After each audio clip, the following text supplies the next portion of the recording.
काचाही बाँस के बहंगिया, बहंगी लचकते जाए, बहंगी लचकते जाए। हो ना सूरज देव सहाइया, बहंगी घाटे पहुँचाए, बहंगी घाटे पहुँचाए। जय माता रानी दोस्तों, मैं सीमा आप सभी का स्वागत करती हूँ आपके अपने चैनल राधा कृष्ण ऑफिशियल में। उम्मीद करती हूँ आप लोग बहुत अच्छे होंगे। तो ये बताने के लिए कमेंट बॉक्स में जय छठ मैया जरूर लिखिएगा। तो चलिए दोस्तों, आज हम इस वीडियो में जानेंगे कि साल 2024 में छठ पूजा का त्यौहार कब मनाया जाएगा। छठ पूजा जिनको भी पहली बार उठाना है वो उठा सकते हैं या नहीं उठा सकते हैं। छठ व्रत के नहाए खाए से लेकर के और पारण तक के संपूर्ण नियम विधि जानेंगे। तो आप लोग वीडियो के लास्ट तक बने रहिएगा। अगर आप लोगों को वीडियो पसंद आता है तो चैनल को सब्सक्राइब और वीडियो को लाइक जरूर कर दीजिएगा, ठीक है। तो चलिए वीडियो को शुरू करते हैं और जान लेते हैं सभी महत्वपूर्ण बातें। तो सबसे पहले बता दूं कि छठ पूजा एक ऐसा त्यौहार है जिसमें हम डूबते सूरज की पूजा करते हैं। छठ पूजा का जो त्यौहार है वो बड़े ही पावन और पवित्र त्यौहार है और ये बड़े ही कठिन त्यौहार है। ये पूरे 4 दिन का व्रत होता है। तो बता दूं कि इस व्रत का यूपी, बिहार और झारखंड में बहुत अधिक महत्व होता है। यूपी और बिहार के लोग चाहे वो विदेश में ही क्यों ना रहे, लेकिन वहाँ पर भी वो लोग अपना धूमधाम से छठ पूजा का व्रत मनाते हैं। इस छठ पूजा व्रत का एक अलग ही अंदर दिल में उत्सव रहता है कि हाँ, छठ पूजा का व्रत आ रहा है। हम लोग 1 महीना पहले से ही साफ सफाई करने लगते हैं दीपावली और छठ पूजा के लिए। तो ये पूरे 4 दिन का व्रत होता है। तो यूपी, बिहार, झारखंड के तो लोग इस व्रत को करते ही हैं, लेकिन अब तो अलग अलग देशों के लोग भी छठ पूजा का व्रत करने लगे हैं। तो बता दूं कि छठ पूजा का जो व्रत है वो नहाए खाए से शुरू हो जाता है और पारण तक जाकर के ये समाप्त हो जाता है। तो पूरे 4 दिन का ये व्रत रहता है। तो नहाए खाए के दिन बहुत अधिक चीज़ों का ध्यान रखना पड़ता है, क्योंकि नहाए खाए के दिन घर का अच्छे से साफ सफाई कर लेना चाहिए, बर्तन को अच्छे से धो लेना चाहिए जिसमें जूठ वगैरह ना लगा हो। और बता दूं कि नहाए खाए के दिन से ही जिस चूल्हे पे आप लोग नॉनवेज बनाई है उस चूल्हे पर भोजन बना करके आप लोग मत कीजिएगा, ठीक है। इस बात का आप लोग ध्यान रखिएगा। तो नहाए खाए के दिन बर्तन वगैरह साफ करके, घर साफ करके, इसके बाद में हमें बाल धो करके स्नान कर लेनी है।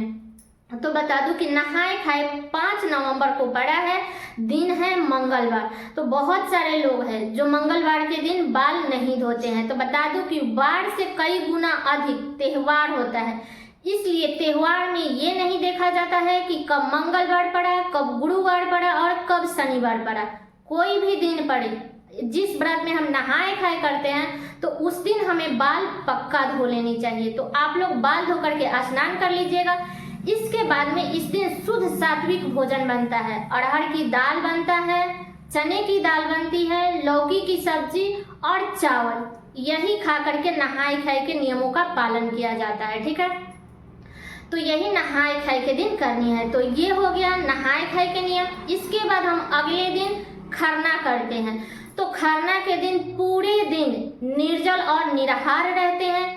फिर शाम के समय में हम आम के दातुन से ब्रश करते हैं और नहाए खाए के दिन भी आम के दातुन से ही ब्रश करना चाहिए, क्योंकि आम का दातुन से इसमें ब्रश किया जाता है। तो आप लोग आम के दातुन से ब्रश करें। खरना के दिन भी आपको आम के दातुन से ही शाम के समय में ब्रश करनी है। तो जब आप ब्रश कर लेते हैं इसके बाद में स्नान कर लीजिए। स्नान करने के बाद में जो ही साफ स्वच्छ वस्त्र है वो आप धारण कर लीजिएगा। इसके बाद में खरना के लिए खाना बनता है। तो इस दिन गुड़ में का खीर और रोटी बनता है, पूरी इसमें नहीं बनता है। रोटी में आप चाहे तो घी भी लगा सकते हैं। तो वही बनता है, उसी का नेवज निकलता है। उसके बाद में जो भी बढ़ती है वो अपना खाती है, ठीक है। जब वो खा लेती है इसके बाद में उस प्रसाद में से घर फैमिली भी खाता है, और जिनके घर भी छठ पूजा का व्रत नहीं होता है उनके घर आप लोग प्रसाद जरूर भेज दीजिएगा, क्योंकि छठ का प्रसाद के लिए हर किसी के अंदर में लालसा रहता है कि कहीं से छठ पूजा का प्रसाद मिलता कि हम खाते।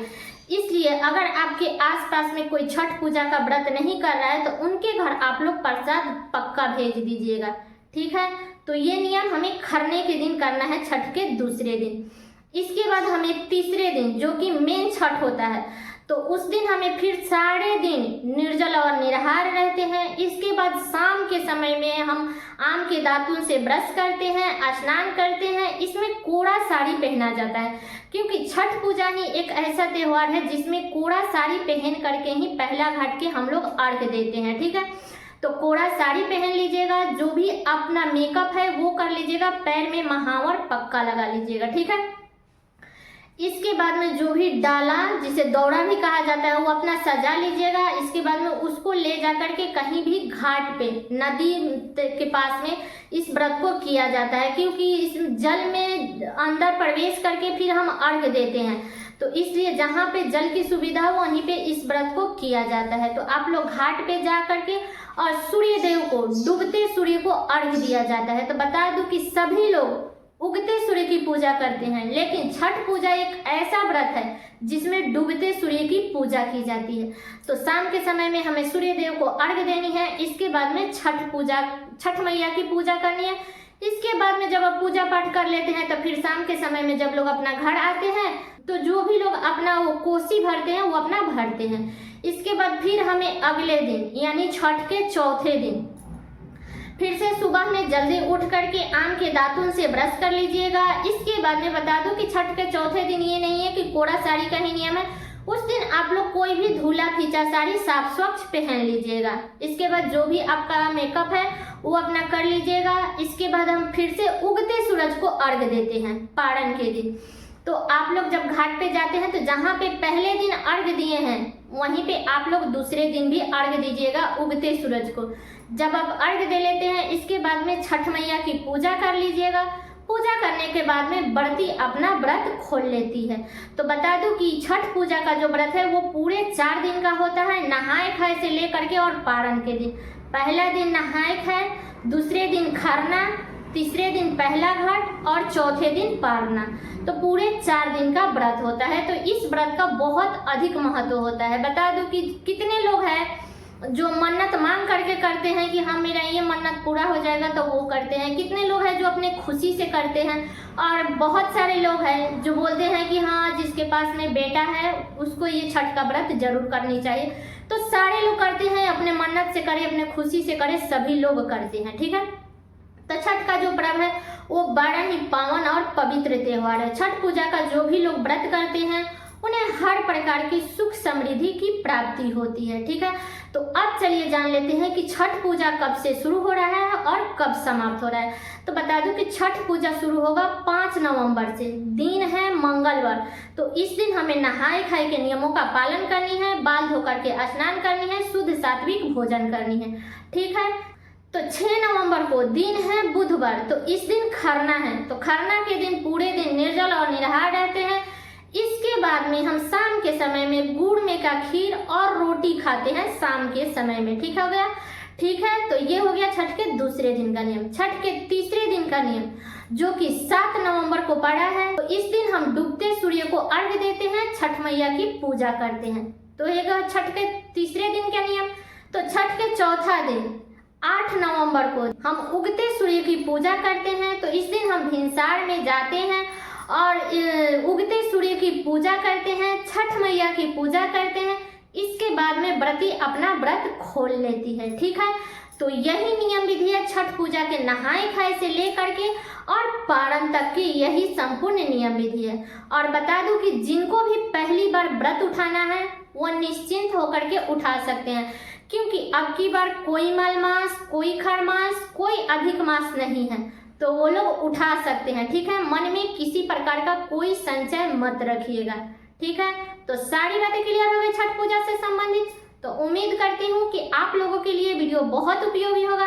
तो ये वीडियो मेरा यहीं तक का था। कैसा लगा ये वीडियो आप लोग कमेंट करके जरूर बताइएगा।